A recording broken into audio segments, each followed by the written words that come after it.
Hello, my sleepy heads. It's good to have you back on History for Sleep. In the following minutes, you will experience a deep state of relaxation. This story helps you to easily sleep through the night, so you can get up energized in the morning.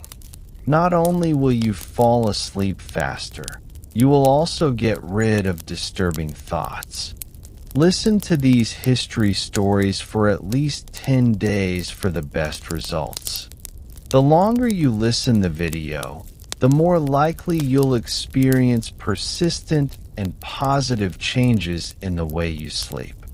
I wish you a great rest, and if you haven't already, we'd be very happy if you consider subscribing to the channel so you won't miss any new calming and relaxing history story. Tonight, we're going to slowly drift into the world of the Middle Ages, a time not of knights and kings, but of peasants who faced winters colder and harsher than we can imagine. Medieval Europe, a land of wooden cottages, smoky hearths, and fields left frozen under blankets of frost. Here, survival on the coldest nights was a daily battle, fragile as a flickering ember, yet enduring as the stone walls of an ancient church. Over the next couple of hours, we'll imagine what those nights were truly like. Their beds of straw, their heavy wool garments, the fires they tended, and the fears that crept through the darkness as they huddled together for warmth. But before you get comfortable and let your mind drift into this medieval world, I'd love it if you could take a gentle moment to like this video and subscribe. Only if these calm stories of the past bring you peace. Your support truly helps me grow and keep making these calm journey through time just for you. And in the comments, let me know where you're tuning in from and what time it is for you. It's always so wonderful to see our little community listening together from all corners of the world, quietly sharing these stories across space and time. So, settle in, dim the light, maybe turn on the fan, take a slow breath, and let us step softly into medieval Europe of great survival of peasants. Now let's begin. Close your eyes and imagine the edge of a medieval village as night begins to fall. The air is sharp with winter cold, carrying the faint scent of wood smoke from hearths that struggle against the freezing dark.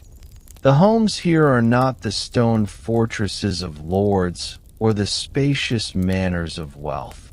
They are small, crooked cottages of timber and wattle, their walls thin, their roofs patched with thatch, often leaky when the snow or rain comes heavy. In winter, the earth around them hardens to iron, and the little lanes between houses turn to ice. The villagers, weary from a day of labor in the frozen fields, shuffle inside, pulling wool cloaks tight around their shoulders. To us, their lives may seem impossibly stark, stripped of comfort. But this was the rhythm of survival. Simple structures, open fires, and a constant awareness of how fragile warmth could be. The sound of creaking doors, the muffled lowing of animals, and the whistle of the wind through cracks in the walls formed the nightly lullaby of the medieval poor. Inside a peasant's home, the warmth is meager. A single hearth stands at the center, its smoke curling upward, escaping through a hole in the roof, or, if luck held, through a rough chimney. There is no insulation, no sturdy stone walls to hold the heat. The floor is packed earth, cold beneath bare feet, often damp from melting snow trampled in from outside. The fire burned small, wood too precious to be wasted. Families learned to stretch every log, every ember, so that the glow lasted deep into the night.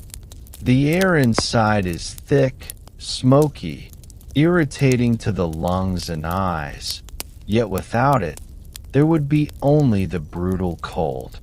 Shadows play against the wooden beams overhead, and the faint crackle of flame becomes the anchor of comfort, the one constant that stands between survival and freezing.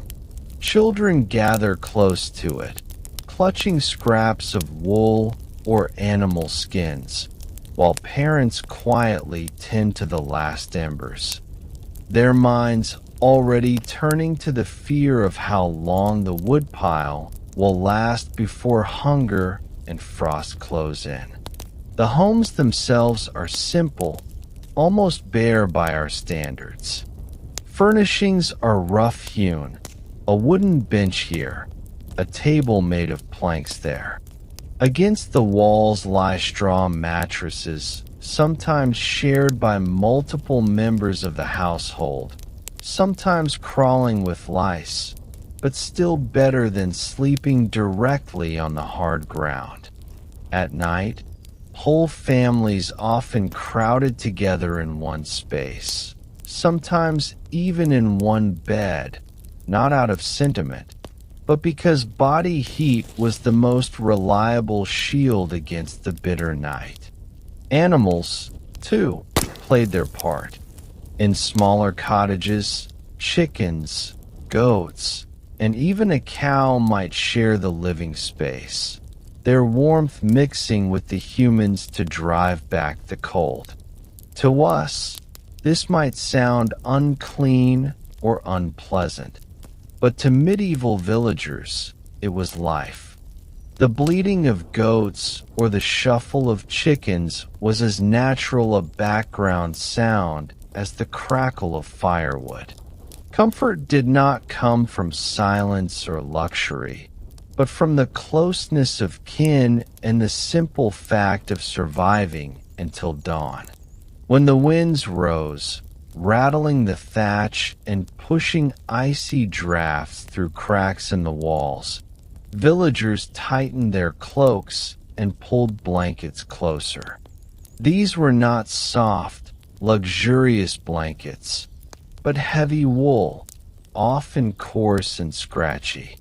Many were patched and repatched, handed down through generations, prized for their endurance. Wool was the lifeline of winter. Its fibers trapped warmth even when damp, and though it was rough, it kept the cold at bay. In the dim light, families sometimes told quiet stories or murmured prayers as a way of passing time until sleep claimed them. The sound of voices helped distract from the howl of the wind, and the rhythm of shared speech gave a sense of togetherness. In the cold silence, the mind often wandered to fears of wolves in the distance, spirits whispered about in folklore, or the all-too-real concern that the food stored for winter would not last. Sleep did not always come easy, but it was necessary, for the labor of tomorrow would demand every ounce of strength. In the mornings after such cold nights, frost would cling to the insides of the cottages, forming delicate crystals along beams and on the edges of poorly sealed doors. Breath hung heavy in the air, lingering like a mist, reminding everyone that the thin barrier between them and the outdoors had little power against the season. For peasants, each day began before the sun, not with leisure, but with duty. The fire had to be coaxed back to life from whatever embers remained. sometimes with only a few twigs or handfuls of dried brush to ignite it. The hearth was not only a source of heat, but the very heart of survival. It provided warmth, cooked what little food could be spared, and served as light when the winter sun refused to rise. Families depended on it as though it were a living presence, tendered with patience and fear. The thought of a fire dying in the dead of night was terrifying, for starting one from scratch could mean hours of shivering, numb fingers fumbling with flint and steel, while the cold crept deep into the bones. The village itself was little more than a cluster of cottages huddled together against the elements. Narrow paths wound between them, hardened by frost, marked by the prints of boots, hooves, and cart wheels. Smoke drifted upward from low roofs, carrying with it the scent of burning wood, peat, or even dried dung, whatever could be gathered to fuel the flames. Beyond the cottages stretched fields now abandoned to snow, silent under the weight of winter. The silence was heavy, broken only by the occasional bark of a dog or the distant caw of a crow. In these months, peasants were cut off from much of the outside world, their world shrinking to the limits of the village and its people. It was a time of endurance, when every resource was carefully measured, every gesture shared among neighbors, for survival was not only an individual struggle, but a communal one. If one family faltered, the burden often fell upon others to keep them alive. The nights, however, remained the true test. With the sun gone, the cold deepened, seeping through wood and thatch as though determined to claim every breath of warmth. In such hours, fear was not only of the physical chill, but of what the darkness might conceal. Medieval villagers believed in spirits that wandered during winter nights, in restless souls and unseen creatures lurking just beyond the door. Superstition and survival blended together, for when one lived so close to the edge of life and death, the unseen seemed as powerful as the frost itself. Parents whispered protective prayers over their children, and charms might be hung above doorways to ward off ill fortune. The eerie silence of the village at night, broken only by the wind's howl or the creak of timbers, was enough to stir the imagination into unease. Yet, despite the fear, sleep always came eventually, pressing down like a heavy blanket, claiming exhausted bodies one by one. In this rhythm of cold, fear, and endurance, medieval villagers learned to live with little, to find strength in the ordinary, and to accept the winters as a part of the cycle of life. Their survival was not heroic in the way we often imagine history. It was quiet, persistent, and unremarkable, but it carried them through generation after generation. A cold medieval village was a place of hardship, but also of resilience. The laughter of children still echoed, even in frozen lanes. Neighbors still gathered to share news and warmth. Families still found moments of tenderness beneath coarse blankets. And though the nights were long and bitter, dawn always came, offering a new day to endure. As we drift through their world, the hum of their lives becomes our lullaby, a reminder that even in the coldest nights, humanity has always found ways to endure, to adapt, and somehow to dream. As the cold deepened and the village grew silent, peasants returned to the one place that offered them rest, the bed. But unlike the cushioned, soft mattresses we think of today, the medieval bed for peasants was often little more than a sack of straw laid upon the ground. These were called paillasses, rough and simple, filled with straw, reeds, or hay gathered from the fields. Over time, the straw flattened, grew prickly, and even attracted fleas or lice. But it was still far better than lying on the cold earth. The bed was usually placed near the hearth, the only spot in the cottage where warmth lingered longest. Families layered woolen blankets, animal hides, or patched cloth upon the straw, building a nest that offered some shield against the winter chill. The rustle of straw when bodies shifted was as much a part of nightly life as the crackling of firewood or the muffled snores of weary sleepers. One of the most striking aspects of medieval sleep was the closeness of family members. A single straw bed might be shared by parents, children, and sometimes even the elderly, all crowded together under whatever coverings could be gathered. Warmth was precious, and bodies pressed against one another offered the most reliable protection against the night. Privacy, as we understand it, did not exist in such a setting. The rhythm of breathing, the weight of limbs, and the steady heat of human closeness became the true insulation of winter. Though it may seem uncomfortable to us, this togetherness was as natural to medieval peasants as the rising of the sun. For them, survival depended not on comfort, but on community, on the willingness to share space, warmth, and life itself. Children often nestled closest to the center of the bed, tucked between their parents or older siblings. This not only kept them warm, but also shielded them from drafts that slipped through cracks in the walls.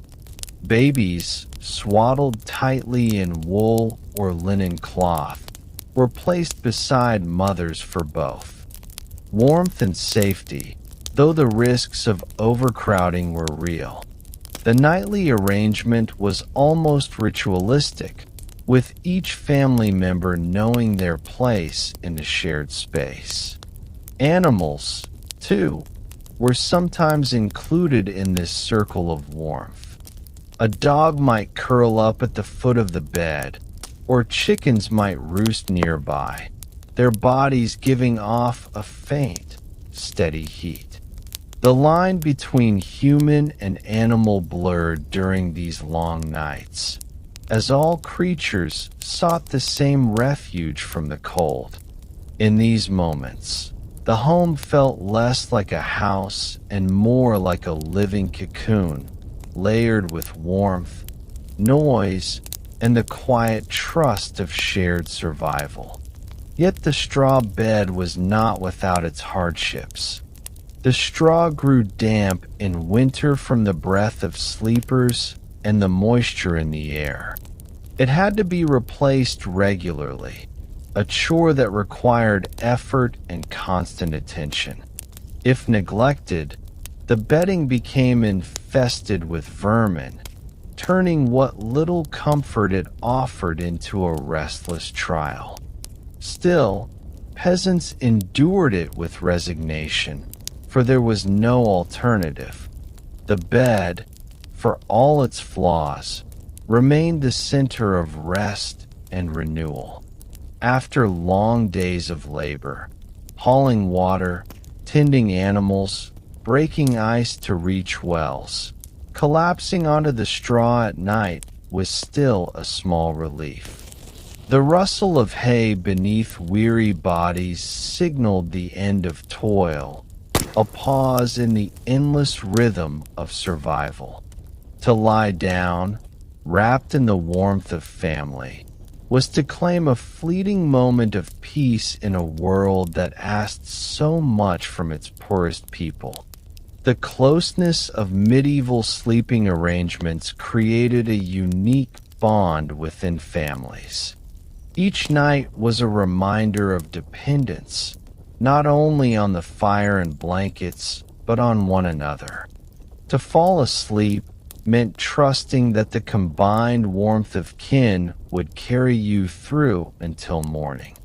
In the glow of the hearth, faces softened, shadows lengthened, and the world outside, the icy winds, the predators, the endless hunger, seemed momentarily held at bay. The warmth of a child's small hand nestled against a parent's chest, or the steady rise and fall of a sibling's breathing, became unspoken reassurances. The family bed was more than a place to rest. It was a shield against the cold, a quiet fortress of flesh and fabric. In these moments, when whispers of prayer or the telling of simple tales lulled children toward slumber, peasants discovered a different kind of comfort, not physical luxury, but emotional closeness, the intimacy of survival shared night after night. Still, there were nights when the cold was relentless, when no amount of shared warmth could fully keep it at bay. On such nights, sleep came in fits, interrupted by shivers or the need to shift closer to the glowing embers of the hearth.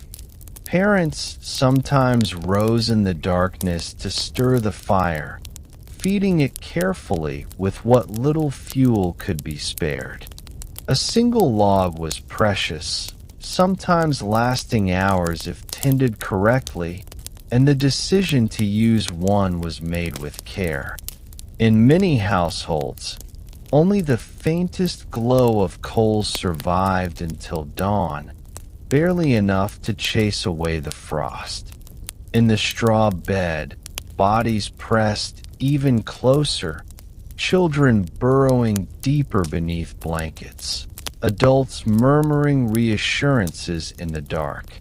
Such nights seemed endless, but they, too, passed, leaving behind only memories of aching cold and the quiet gratitude of having endured together. The practice of sleeping close, though born of necessity, also shaped the social fabric of medieval life. In a world where every resource was scarce, even warmth was communal. A child growing up in such conditions understood from the earliest age that survival depended not on individuality, but on connection. This shared experience wove itself into the rhythms of daily existence, binding families tightly. Later in life, when peasants gathered for festivals or mourned losses, the closeness forged in the straw bed resonated in their bonds. It was not comfort in the modern sense, but it was security, a reassurance that no one faced the bitter cold alone. Such togetherness became an inheritance, passed down as naturally as the patched blankets and the worn paillasses themselves. And so, each night in the medieval village closed the same way, with families settling into the rustling straw, the hearth flickering low, and the air filled with the mingled warmth of humans and animals alike. Outside, the snow drifted quietly, and the winds sang their hollow song. But within, there was a cocoon of fragile warmth. The straw bed was not luxurious, not even comfortable by our standards, but it was enough. It represented endurance, a simple defense against the harshest reality of winter. Beneath scratchy wool and patched cloth, peasants drifted into uneasy slumber, their dreams carrying them away from cold walls and frozen earth. And as sleep claimed them, the night stretched long and steady, a reminder that survival was not found in grand gestures or heroic battles, but in the quiet, nightly ritual of lying down together, wrapped in the warmth of kin and straw. When the fire dwindled low and the straw bed offered only so much comfort, peasants turned to their clothing as the final line of defense against the winter night. Unlike today, when garments are changed and folded neatly away, medieval clothing was worn day after day, often even into sleep.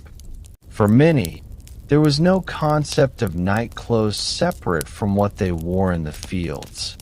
Their tunics, woolen hose, patched cloaks, and simple shifts became their nighttime armor, wrapped around their bodies as they lay beneath blankets of straw and wool.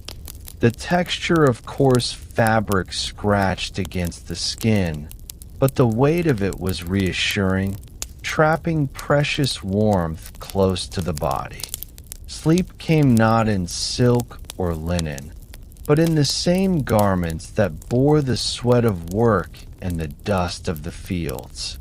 Wool was the great companion of medieval winters. Heavy, durable, and stubborn against the damp, it wrapped peasants in a shield of fibers spun by hand and woven on simple looms. Peasant families often raised sheep not only for meat and milk, but for their fleece, and every strand of wool was used. Thick woolen cloaks, often dark and patched from years of wear, became the essential barrier against the night's chill. They were draped across shoulders during the day and pulled over bodies like blankets at night. Though far from soft, wool held a certain comfort. It was dependable, a quiet promise that even in the coldest months, one could endure. Children sometimes complained of the itchiness, but their parents hushed them with reminders that wool kept them alive, a rough embrace from nature itself. Layering was another defense.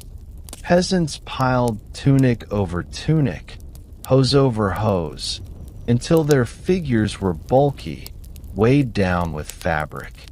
At night, these layers were rarely removed, for to strip away even one meant inviting the cold to settle deeper into the bones. Sleep, therefore, was heavy with the press of garments, the sensation of being wrapped in cloth as tightly as in a cocoon. Shoes, often simple leather boots, were sometimes kept on through the night, especially when frost crept across the packed earth floor. The smell of sweat and smoke clung to everything, but such discomforts mattered little when set against the risk of freezing. Clothing became more than attire. It was a second skin, a barrier that peasants rarely surrendered until spring softened the land again. Some garments carried stories within their stitches. A patched sleeve might remind a mother of the winter her child first grew into his father's hand-me-downs. A cloak, rough with mending, might have been worn by grandparents long past. Clothing was not disposable, but treasured, repaired over and over until it became almost unrecognizable from its original form. Each piece represented countless hours of spinning, weaving, and sewing, labor that could not be wasted. To sleep wrapped in such garments was to sleep in the work of one's own hands, or the hands of kin.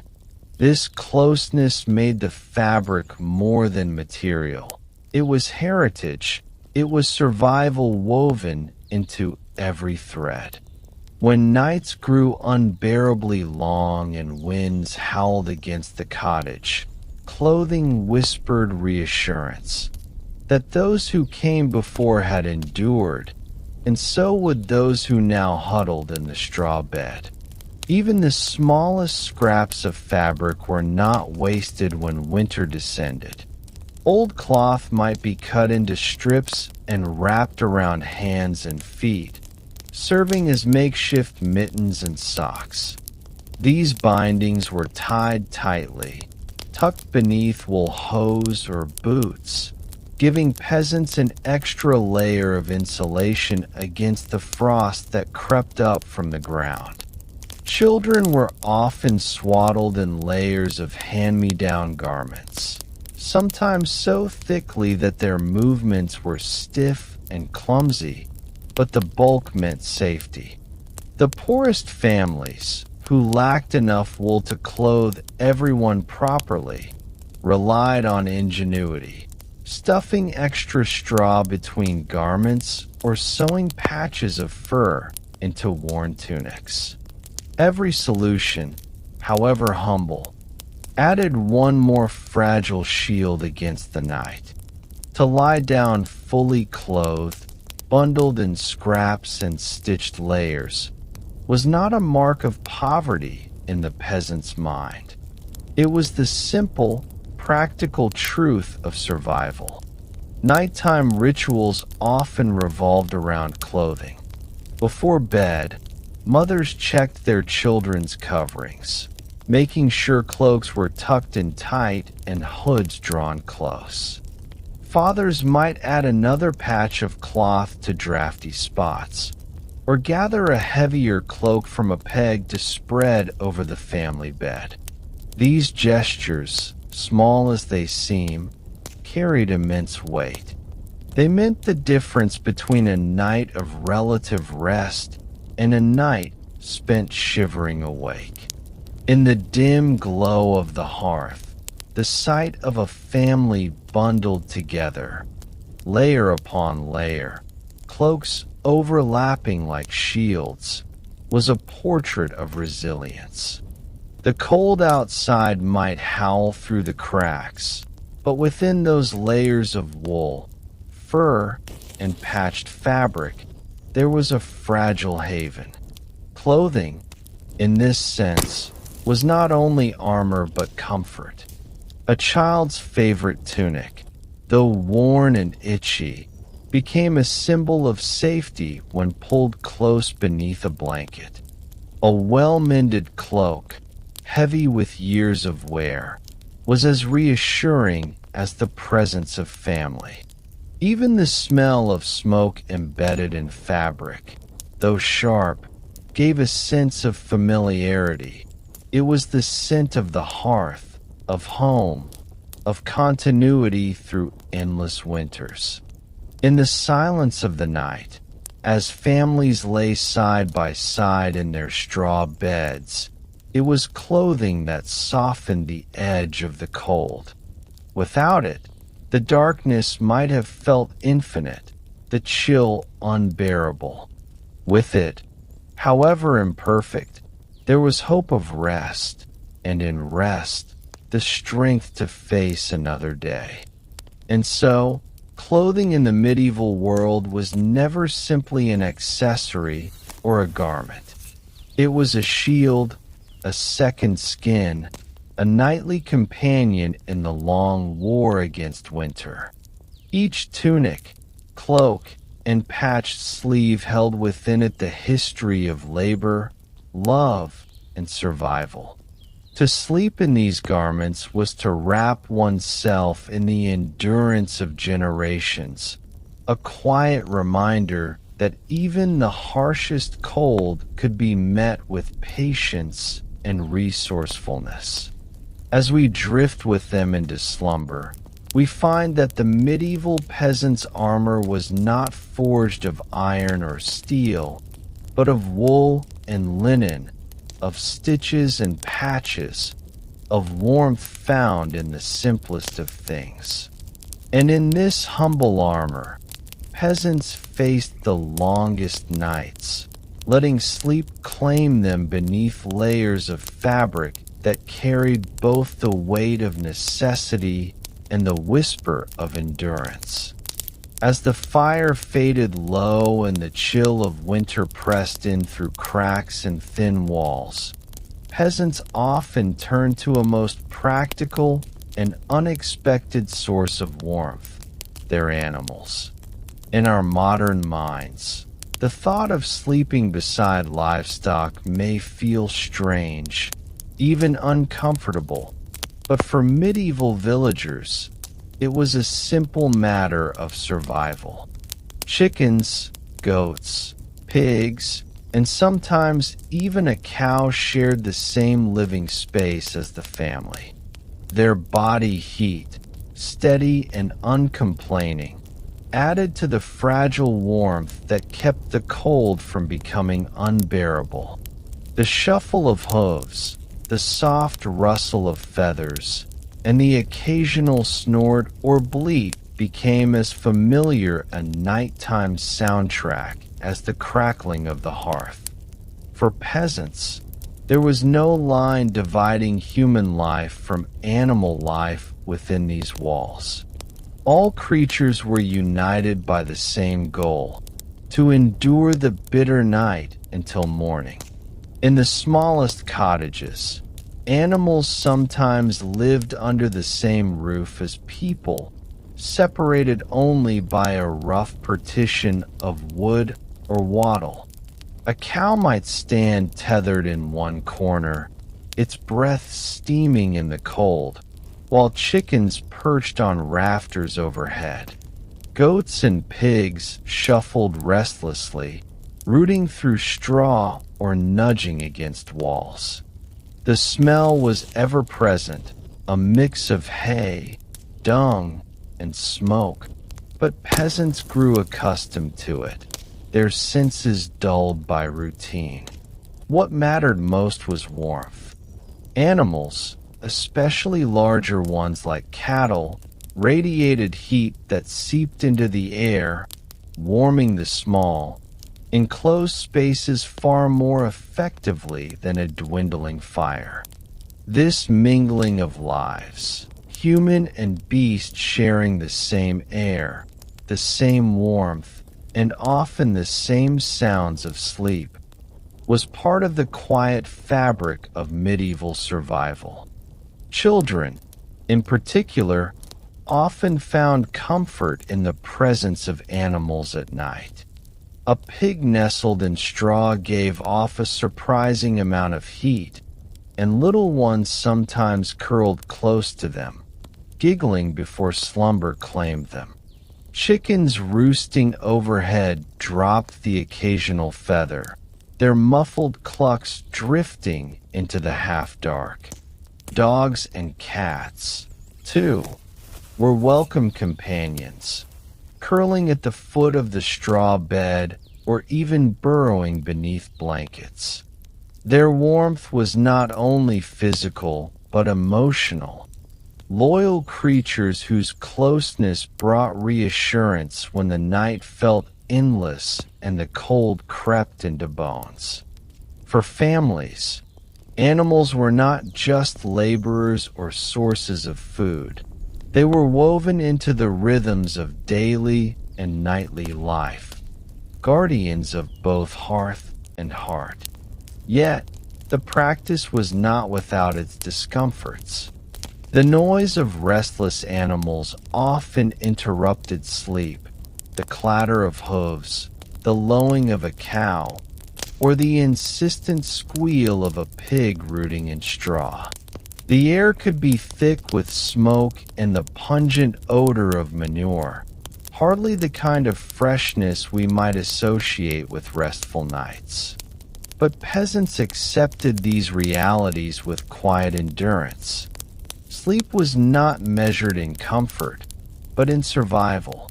A noisy night beside animals was still better than a night of unbroken shivering in an empty, freezing cottage.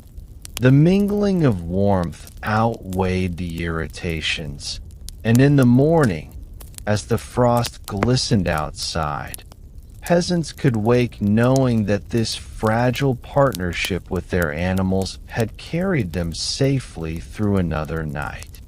Animals were more than passive sources of warmth. They were companions whose rhythms influenced the nightly life of the cottage. The low rumble of a cow's breathing, the occasional shuffle of a goat turning in the straw, even the soft scratching of chickens settling onto roosts became the background music of medieval sleep. Peasants learned to tune their ears to these sounds, finding comfort in their regularity. The animals' presence reassured families that life continued, that the world was not entirely against them, and that survival was still possible. Even in the deepest cold, the gentle heat radiating from a sleeping pig or the familiar nuzzle of a dog at one's side could transform an otherwise bleak night into one tinged with security. There were practical benefits, too.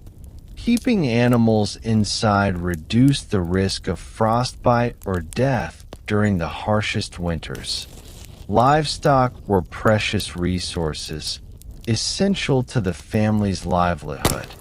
A cow's milk, a pig's meat, or a chicken's eggs could sustain a household through months of scarcity. By sharing their space at night, peasants protected both themselves and their animals from the cruelty of winter. This arrangement also minimized the effort needed to care for livestock in the pre-dawn hours. A cow tethered just steps from the straw bed could be milked quickly, and chickens could be collected without wandering into frozen, treacherous yards. Survival, in these circumstances, relied on a seamless blending of human and animal life. Beyond the warmth and practicality, sleeping beside animals fostered a subtle, emotional bond. Children often whispered to their pets in the dark, and parents murmured reassurance as they patted a cow or stroked a dog before sleep. There was a rhythm to these actions, a quiet ritual of care and attention that reinforced the intimacy of the household. The animals, in turn, offered comfort through their presence. Even the coarsest sheep or the most stubborn goat became part of the family's nightly defense against cold, fatigue, and fear. The line between human and animal blurred in the small, firelit cottage, leaving behind only a shared sense of endurance and mutual reliance. So, as night deepened and the winds howled outside, medieval peasants lay close to the warmth of their animals, wrapped in layers of wool, blankets, and shared body heat. The straw bed, the fire, and the creatures all formed a delicate network of survival, a quiet system that carried families through the coldest hours. Outside, the winter landscape might be merciless, but inside, the blending of human and animal warmth created a fragile sanctuary. In these moments, fatigue, fear, and cold melted into slumber. And as the soft snores of humans mingled with the gentle sounds of livestock, the household drifted together into a night of uneasy yet vital rest, ready to greet the dawn and another day in the enduring rhythm of medieval life. In a medieval cottage, fire was the heart of survival. As darkness fell and winter winds rattled the thin walls, the hearth became far more than a place to cook. It was the fragile barrier between life and the bitter cold outside.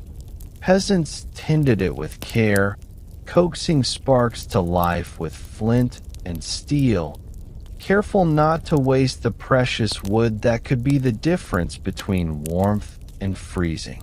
The smoke curled upward, filling the room with a familiar, earthy scent, irritating at times, yet a small reassurance of life. The fire's glow cast shadows across walls of wattle and daub, painting the space in soft, flickering light. Its warmth pressed gently against tired bodies, seeping into chilled limbs, while its sound, the subtle crackle of burning wood, became a lullaby for the weary. In the medieval night, the hearth was both companion and sentinel, demanding constant attention yet offering comfort in return. Maintaining a fire required skill and patience. A log too large would smolder and fail to give off heat, too small, and it burned too quickly, wasting fuel that might not be replaced for days. Every household learned the delicate balance of tending embers and feeding flames. In winter, when snow lay thick outside and wood became scarce, the fire demanded respect. Families often gathered around it in the evening, not only for warmth but to prolong its life. Conversations were hushed, movements deliberate, as each ember was carefully nurtured. Even a brief lapse could leave the cottage cold, the frost creeping into corners and the straw beds offering little solace against the chill. Survival hinged upon the fire's persistence, and peasants became adept at coaxing warmth from the smallest spark. Yet fire was never entirely safe. Its smoke could sting eyes and choke the throat, especially in cottages where the roof vented poorly. Sparks leapt unexpectedly, threatening thatched roofs or straw beds, and every household was aware of the danger. A single careless movement could ignite disaster, consuming the home and leaving families exposed to the merciless cold. Still, the necessity of fire outweighed the risk. Peasants learned to live with its dangers, respecting its power while relying upon it completely. In the flickering light, the room seemed to come alive. Shadows danced. The smell of burning wood mingled with that of straw and smoke, and the fire's warmth enveloped everyone in a protective embrace. It was both a friend, offering life and comfort, and a foe, demanding vigilance and respect. Fire also shaped the rhythm of the night. As embers glowed low, families adjusted their positions on straw beds, drawing closer to the hearth's waning warmth. Children burrowed into layers of wool. Adults shifted to catch the last heat. Tasks continued quietly, whether tending the fire, preparing scraps of food, or patching blankets. Even the sounds of livestock seemed softened in the glow, their warmth complementing that of the fire. When the flame flickered dangerously low, a hush fell over the cottage, as if every creature sensed the need to preserve what little remained.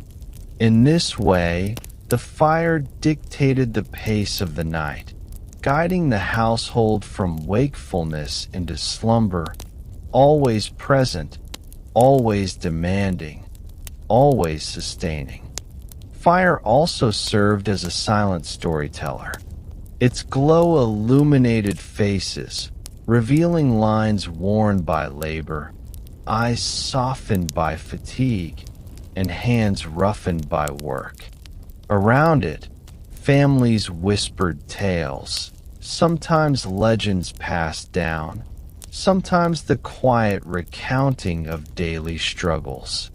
The movement of shadows on walls gave life to imaginary figures, and in the dim, flickering light, the boundaries between the real and the imagined blurred.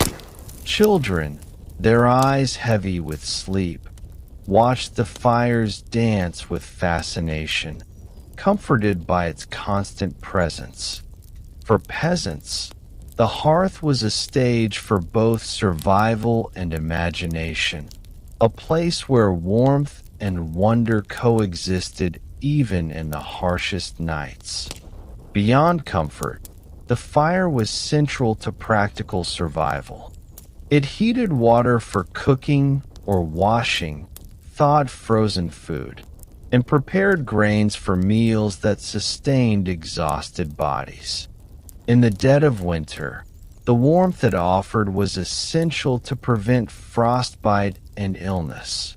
Every ember held significance. It was not simply a tool, but a lifeline. Families often slept close to the hearth, their straw beds and layered garments complementing the fire's heat. In many ways, the flame determined the household's nightly choreography, where to sit, where to sleep, when to tend the coals. The fire dictated life in subtle, persistent ways, guiding every action, every breath, every movement in the long hours before dawn. Yet even in its necessity, fire demanded respect. Thatched roofs, dry straw, and haphazardly stacked wood could turn a single spark into catastrophe. Peasants were constantly vigilant, especially at night, balancing the need for warmth against the potential for disaster. A misstep could leave a family homeless, exposed to frost and hungry winds. In response, households developed careful routines, monitoring embers, stoking flames deliberately, and teaching children from a young age the delicate art of fire management. Through this blend of awe and necessity, the hearth became more than an object. It was a living presence, one that required attention, patience, and understanding. And so, night after night, the fire served its dual purpose, friend and foe, giver of warmth and keeper of vigilance. As winds howled outside, the glow of embers wrapped around families, animals, and straw beds alike, forming a fragile sanctuary against the cold. Its light guided the transition from labor to rest, from wakefulness to sleep. In the quiet hush of the cottage, the fire's crackle became a gentle rhythm, a reminder of both human ingenuity and the delicate balance of survival. Peasants slept with its warmth close, hearts and bodies eased by its presence, ready to face another dawn. And as the embers faded into the night, so too did the household drift into slumber, carried by the steady, patient glow of fire that was both protector and challenge, both comfort and constant reminder of the harsh world beyond the walls. In the long, harsh winters of medieval villages, survival was rarely a solitary endeavor. Each family, enclosed in its small, drafty cottage, depended not only on its own resourcefulness, but also on the support and cooperation of neighbors. The community formed a quiet network of mutual reliance, where shared labor, shared warmth, and shared vigilance were essential. The village itself was a tapestry of interwoven lives, families tending to one another's fields when snow made plowing impossible, offering scraps of food to the hungriest children, or lending extra firewood to homes running low. Even the simplest gestures carried immense significance. A loaf of bread given quietly at dusk, a patch of wool stitched onto a tunic, or a whispered warning of approaching frost. The bonds of community were subtle yet vital, sustaining life when the winter night felt unrelenting. Villagers often organized themselves in ways that maximized survival for everyone. When snow piled high and frost hardened the ground, groups would work together to clear paths, tend livestock, or gather firewood. These tasks were not heroic feats, but quiet, patient labor, each action carefully measured to ensure that no family went without. Shared knowledge was equally important.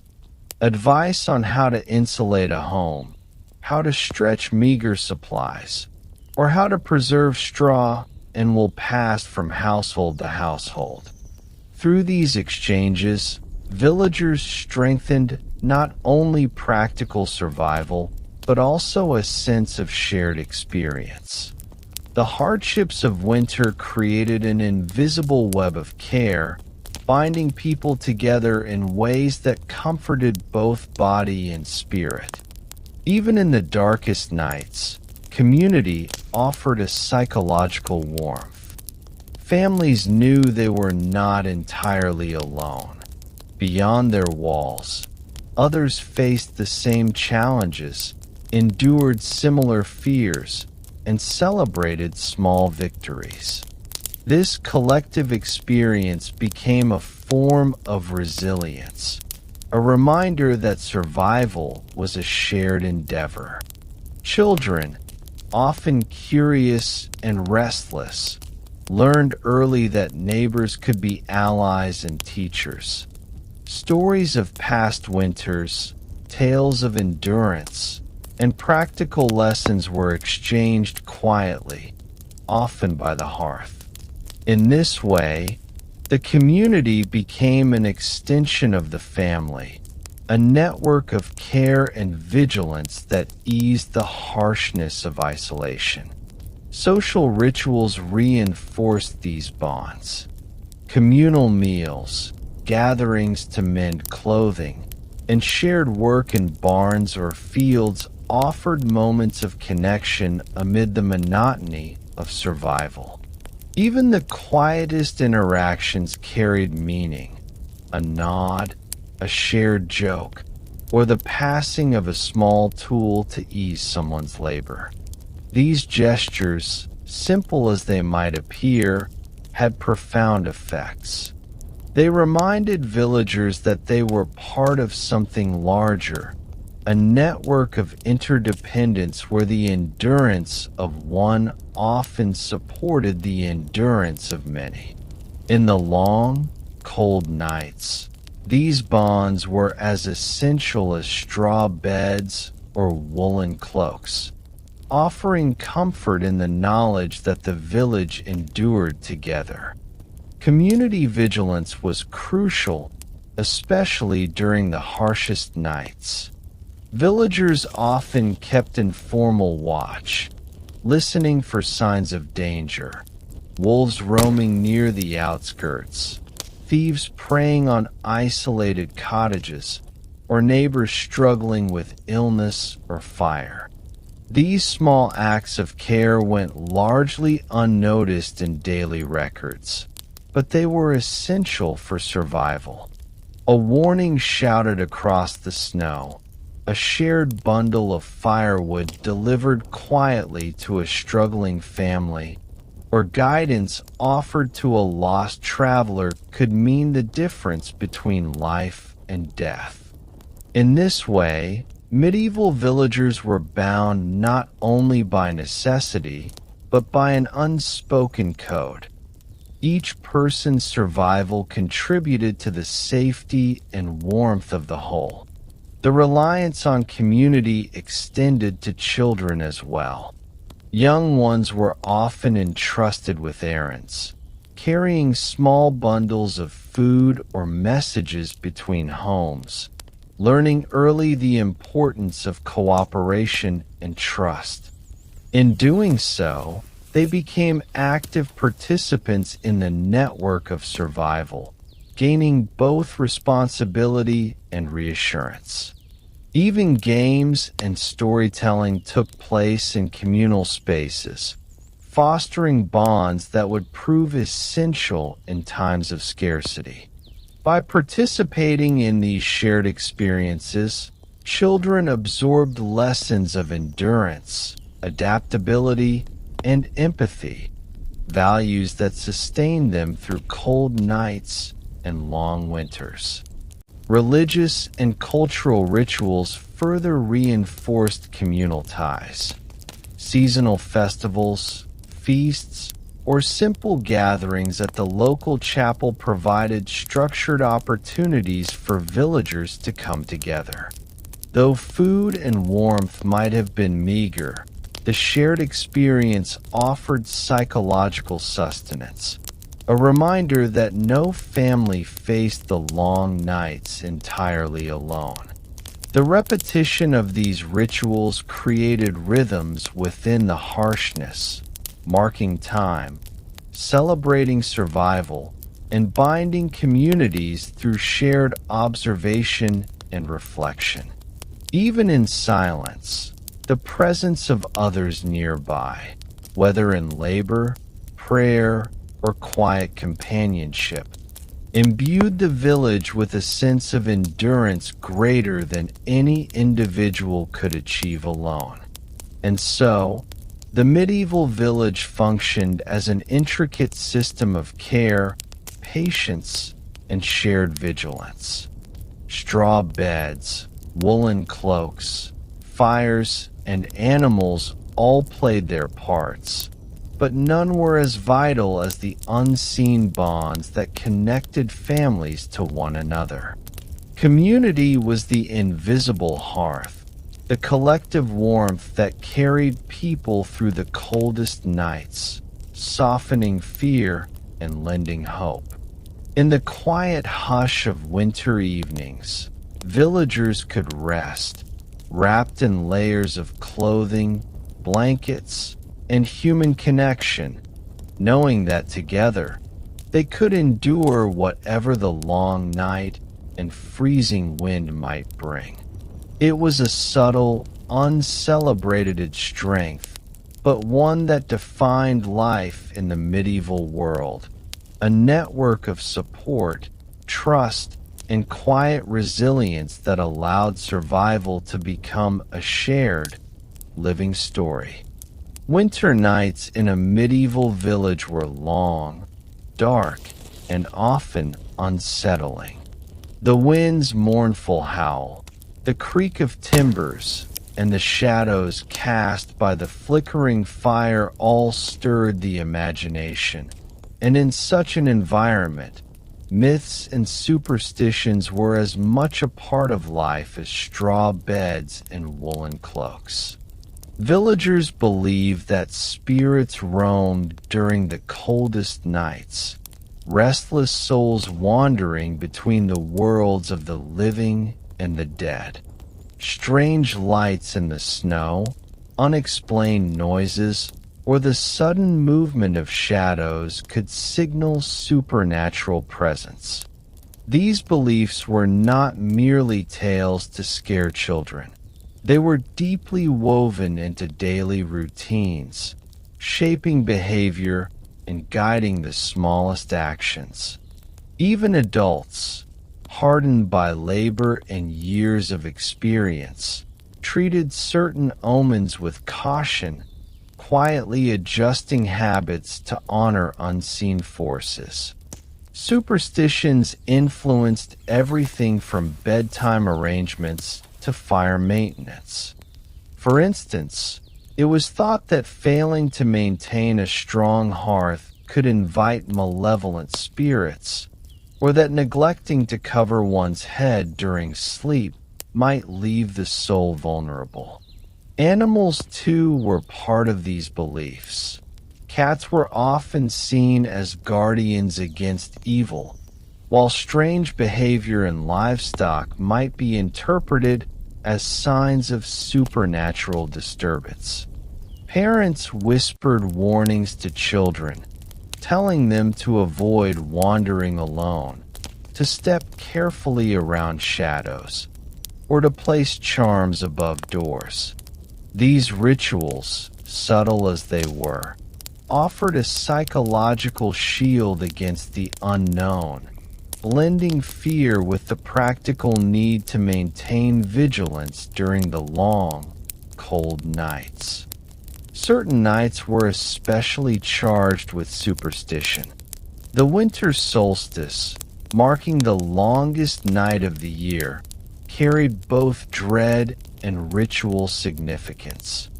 Villagers believed that spirits and witches were more active during these hours, that the veil between worlds was thin, and that misfortune could creep silently into homes.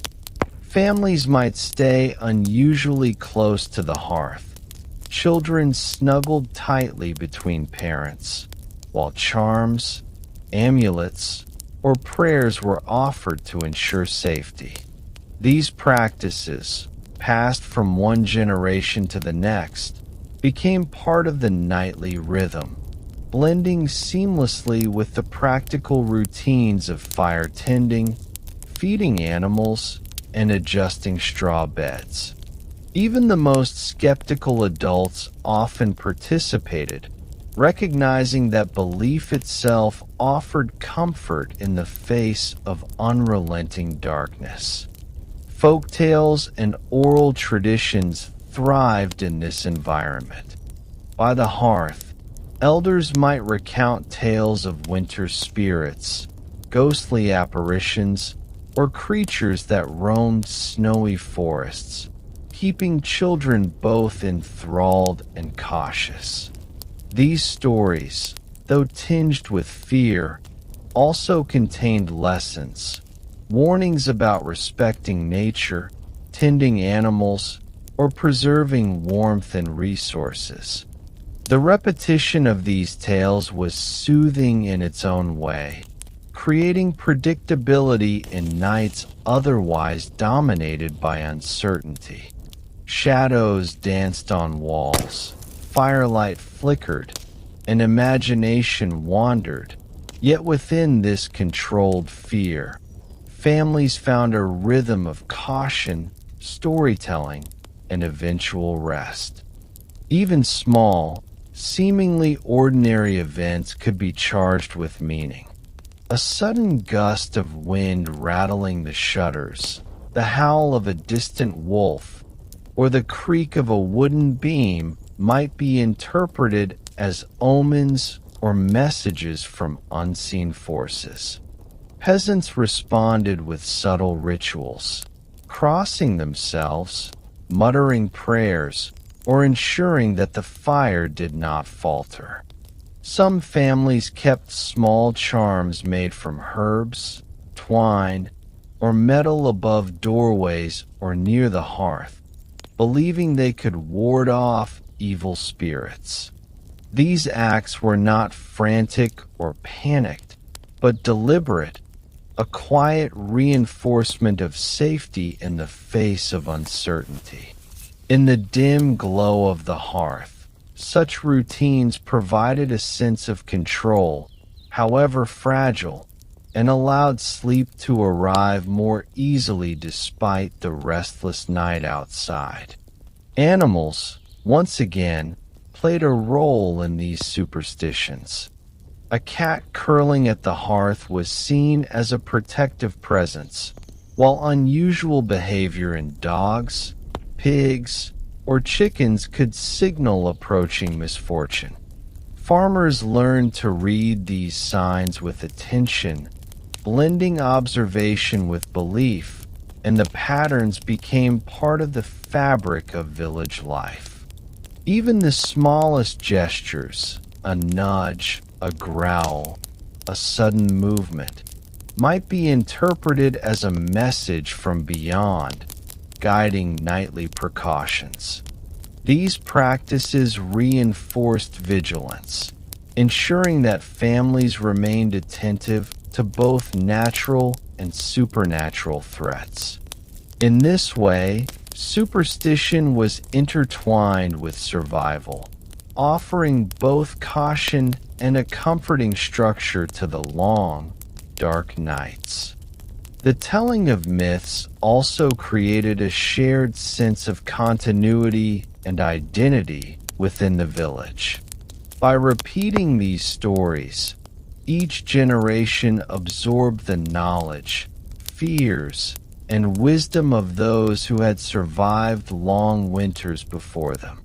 Children learned not only about spirits and strange occurrences, but also about practical skills: how to keep warm, how to care for animals, how to tend a fire, all wrapped in narrative form. The line between practical advice and myth was blurred, and this blending made lessons easier to remember, more engaging, and quietly reassuring. As the stories wound down and the fire's glow softened, families could drift towards sleep with both caution and comfort, guided by the collective memory of the village. And so, the medieval night was not merely a time of cold and darkness, but also of imagination, ritual, and quiet preparation. Superstitions and myths were never frivolous.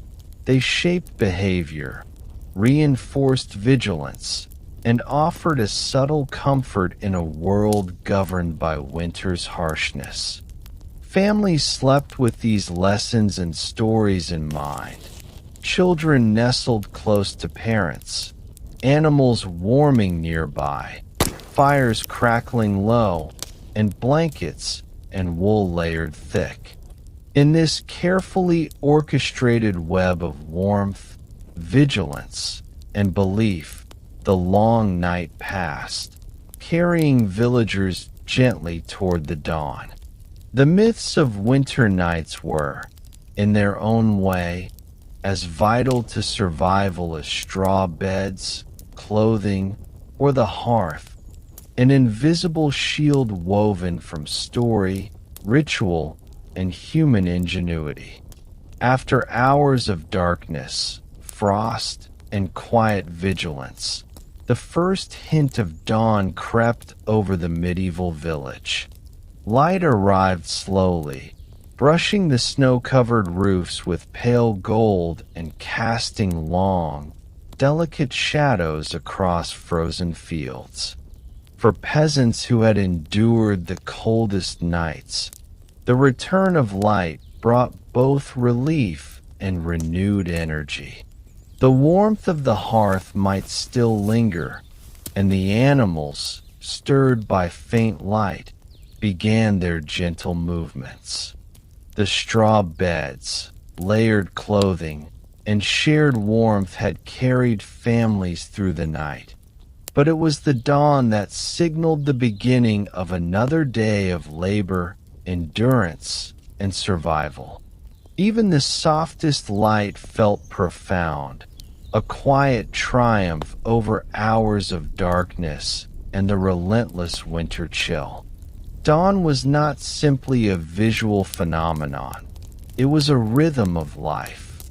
As light filtered through gaps in wooden shutters or thatched roofs, it guided the household in its morning routines.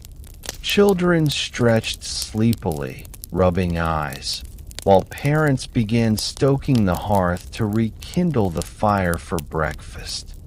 Animals sensed the change, stretching, lowing, or clucking as the world brightened.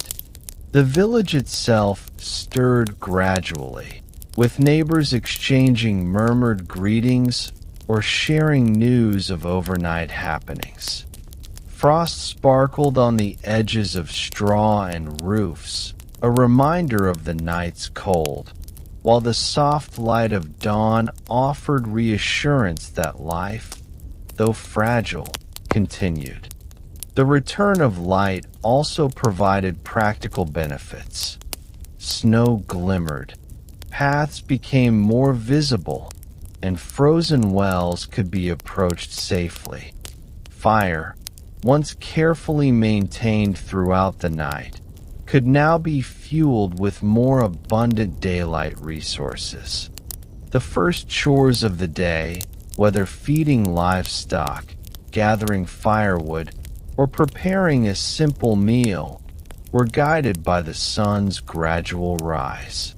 For peasants, each ray of light was a small victory, a natural signal that another day of toil could be undertaken and that the long night's trials were behind them, at least temporarily. Psychologically, dawn brought reassurance. The long, dark hours of winter could be isolating, filled with fears of frost, hunger, or wandering spirits. But the first light dispersed shadows, both real and imagined, offering a sense of clarity and safety. Families emerged from the shelter of straw beds, layered clothing, and the close warmth of animals, greeted by the gentle illumination of their village. The return of day reminded them that the world, though harsh, was predictable in its rhythms, and that survival was not only possible but ongoing. Light became a symbol of continuity, endurance, and the quiet triumph of human resilience over the night's relentless demands. With the first light of morning, families slowly emerged from their straw beds, stiff with cold yet grateful for the night's survival. Children, still wrapped in layers of wool, rubbed sleep from their eyes and moved toward the hearth, where coals glimmered faintly. Parents checked on animals, feeding and tending them with careful hands, ensuring that the livestock who had shared the night's warmth remained healthy. Every movement was deliberate, shaped by habit and necessity. Even the smallest tasks, a patting of a cow, a stirring of embers, the arrangement of straw, took on new significance in the soft morning light, signaling the return of life to a world momentarily subdued by darkness. Dawn also invited reflection on the night that had passed. Peasants silently acknowledged the endurance required, the warmth of shared beds, the presence of animals, and the subtle protections of community and superstition. Each surviving night was a quiet victory, evidence of human resilience in a world governed by cold, darkness, and uncertainty. Conversations during these early hours were soft and measured, often recounting minor triumphs, how the fire had been kept alive, how no livestock had been lost, or how a neighbor had offered help. These reflections, small yet profound, reinforced a sense of continuity and mutual reliance within the village, reminding everyone that survival was both an individual and collective achievement. The return of light also marked the resumption of daily labor. Children helped with small chores, adults prepared fields or tended animals, and the village slowly hummed with activity. Even in the harshest winter, the rhythm of life persisted, guided by the sun's steady climb.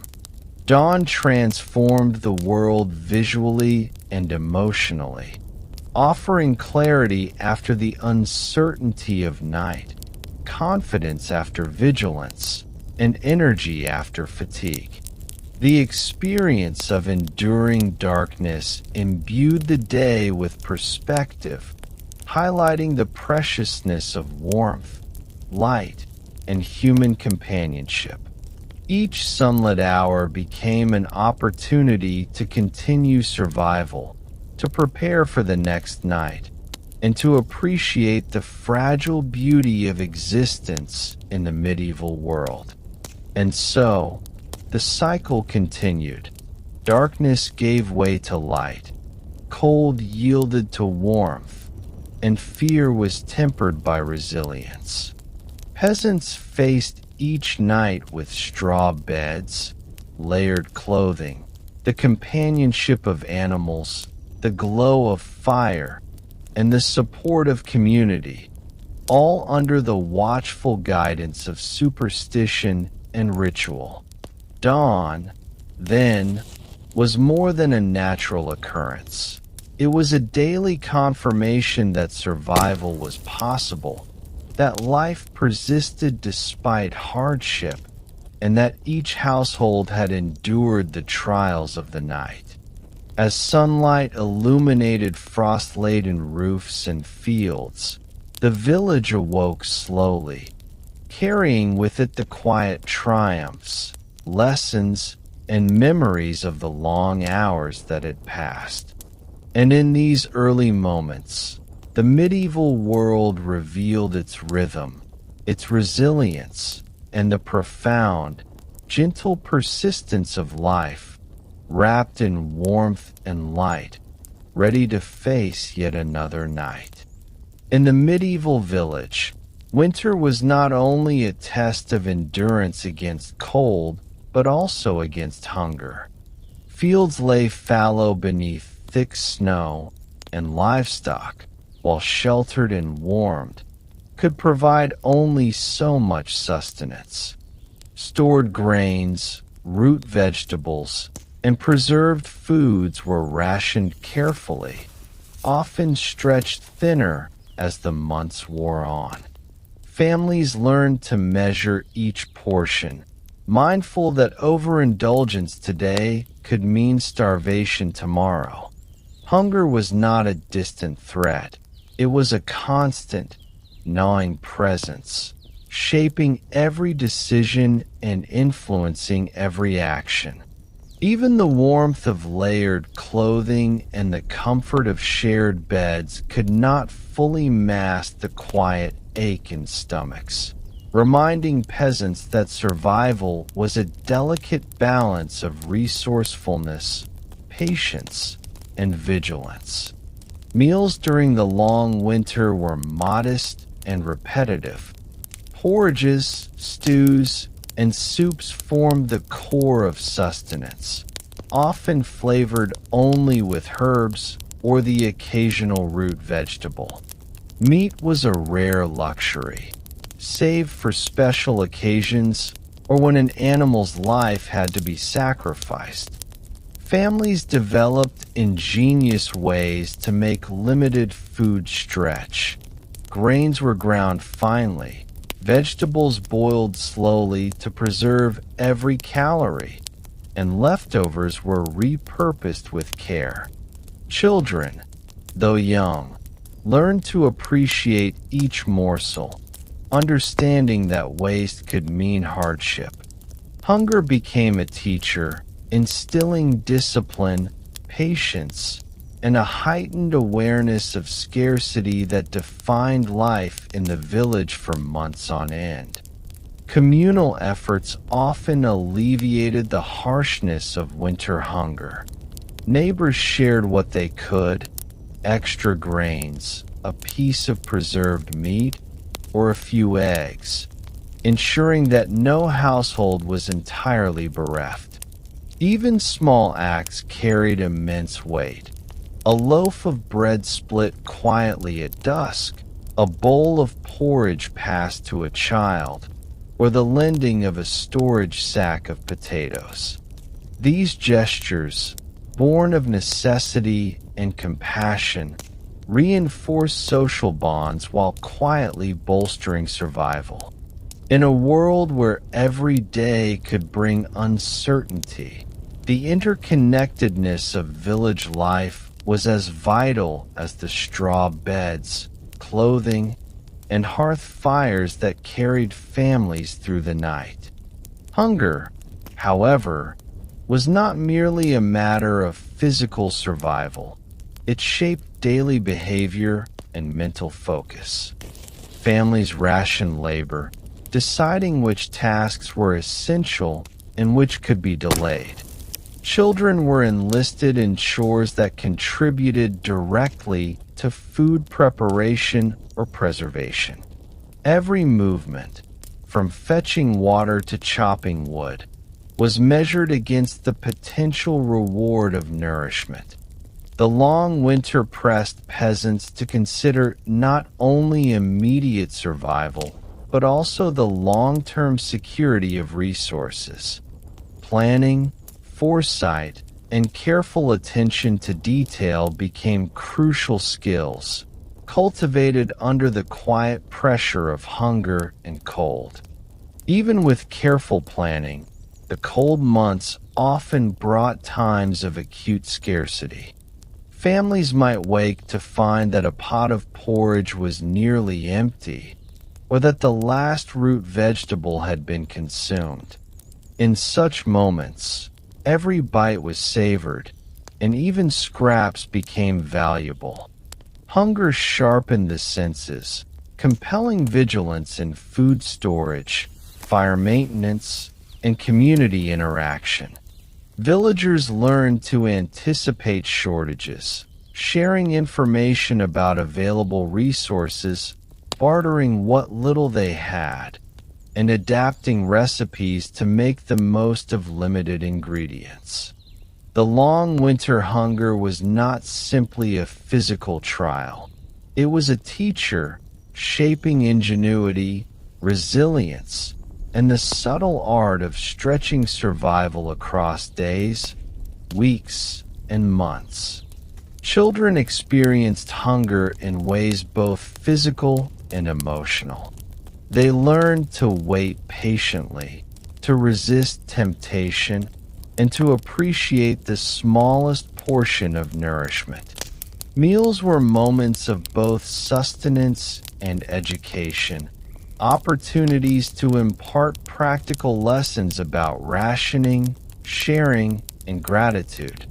Even the youngest members of the household understood that food was finite, that warmth and life depended on careful management, and that endurance required patience. Hunger became an ever-present companion, quietly molding character and imparting the realities of medieval survival in a way that words alone could not convey. Yet the long winter hunger also fostered community solidarity.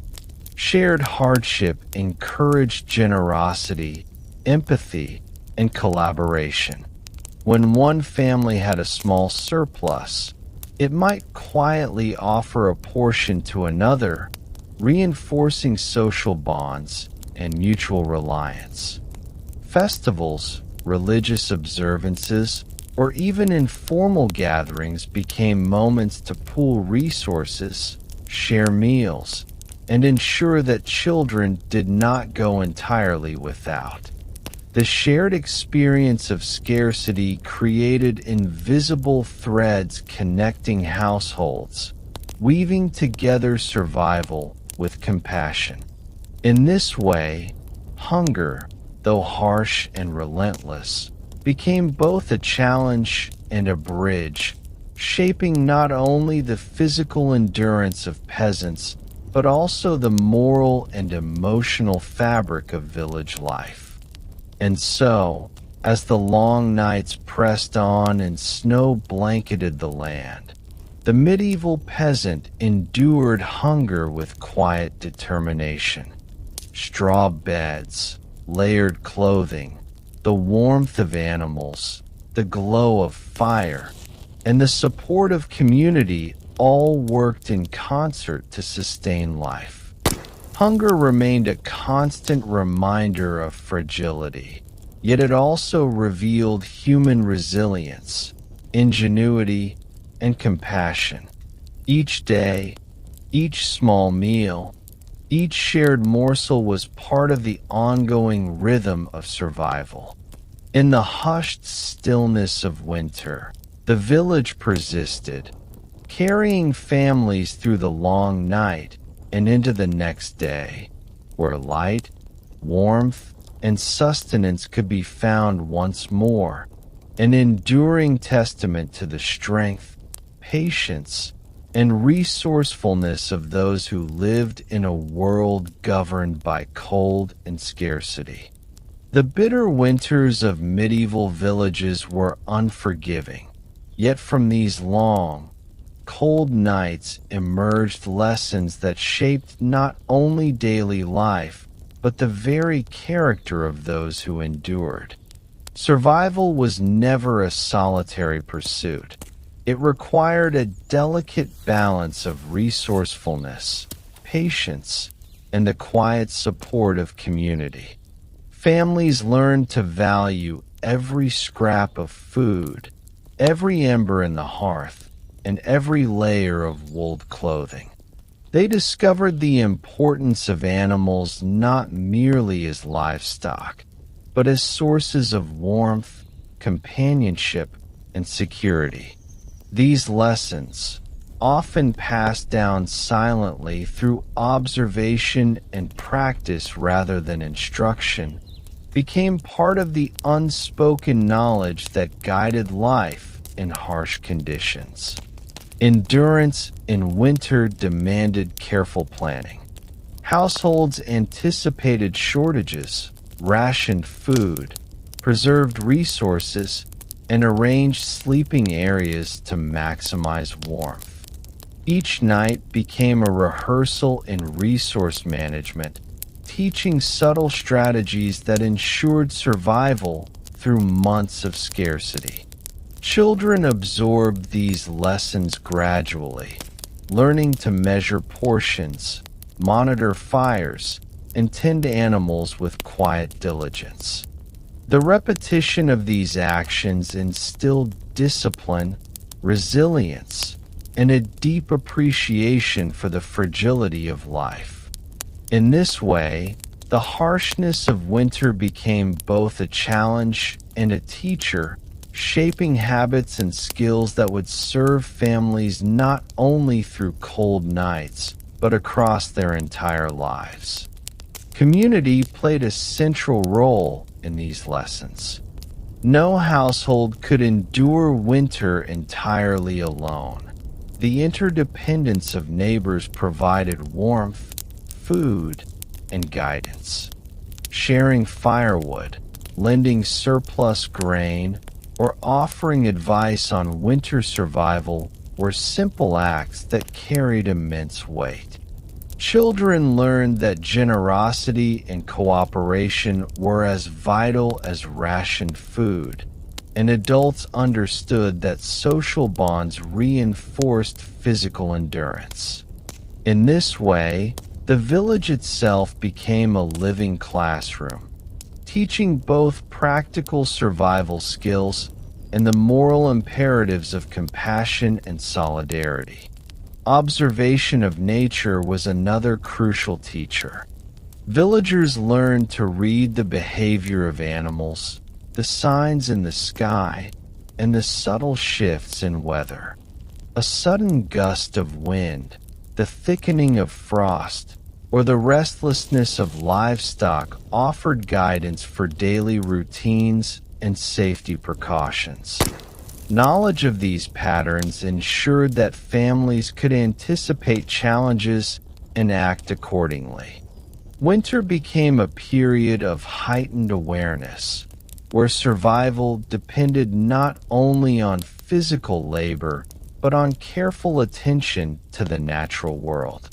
In this attentive state, every movement and decision was informed by an intimate understanding of the rhythms and warnings embedded in the landscape. The reliance on fire, warmth, and shelter taught vigilance and patience. Peasants understood that a neglected hearth could mean frostbitten limbs or lost livestock, while a poorly insulated home could amplify the hardships of hunger and cold. Every small task, stoking embers, layering blankets, arranging straw, carried significance. Over time, these routines became second nature, embedded into the rhythm of daily life. The repetition of careful actions not only ensured survival, but also instilled a quiet confidence. The knowledge that thoughtful preparation could soften even the harshest winter nights. Animals, once again, reinforced lessons of adaptability and interdependence. Sleeping beside livestock provided warmth and comfort, yet also demanded attention to their needs. Livestock were companions, providers, and indicators of danger. Their behavior guided daily decisions, offering both practical and psychological support. By caring for animals through long winters, peasants learned empathy, responsibility, and the subtle art of coexisting with other living beings. These lessons were quietly profound, forming part of the invisible framework that underpinned medieval life and survival. Hunger, though relentless, cultivated ingenuity. Families discovered how to stretch limited resources, preserve food, and create meals that sustained body and spirit. Children learned not only to wait patiently, but also to value what they had, observing adults' careful rationing and silent planning. Scarcity became an invisible teacher, imparting lessons about endurance, creativity, and foresight. Even in the most frigid and meager moments, these insights offered reassurance. Survival depended on careful attention, shared knowledge, and the patient application of skills honed over generations.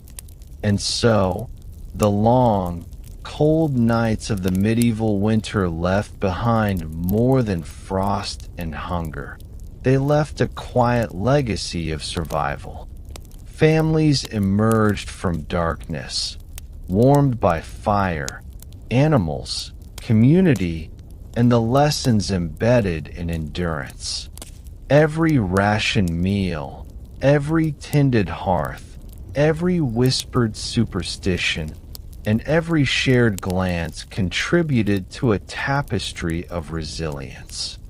The medieval peasant learned to navigate hardship with patience, care, and cooperation, creating a rhythm of life that was as enduring as it was fragile. In the gentle hush of winter evenings, these lessons became part of the fabric of daily existence, carrying villagers through nights of cold, fear, and uncertainty toward the promise of dawn, warmth, and another day of survival. As our journey through the bitter nights and quiet endurance of medieval peasants comes to a close, let us linger a little longer in the warmth of their world. The frost-bitten fields, the the straw-filled cottages, the gentle crackle of the hearth, and the subtle companionship of animals. All these small details remind us of the resilience that quietly carried lives through the harshest winters. Tonight, we have witnessed how survival depended not only on fire, food, and shelter, but on patience, care, and the invisible bonds of community. We've heard the whispers of superstition, felt the chill of long nights, and glimpsed the quiet lessons hidden in endurance and resourcefulness. Though centuries have passed, the rhythms of struggle, hope, and perseverance remain familiar, echoing softly in every shadowed corner of our imagination. Now, as you rest, let the images of straw beds, layered cloaks, and distant flickering fires drift gently through your mind. Let the gentle warmth of shared human and animal presence soothe your thoughts. Like the medieval villagers, you too can allow the quiet, enduring rhythm of life to carry you into rest. Sleep softly, carried by the echo of endurance and the quiet strength of those who survive the coldest nights. And when you awaken, may you carry a gentle remembrance of their world, a world of quiet courage, resilience, and the enduring warmth of shared survival. Good night,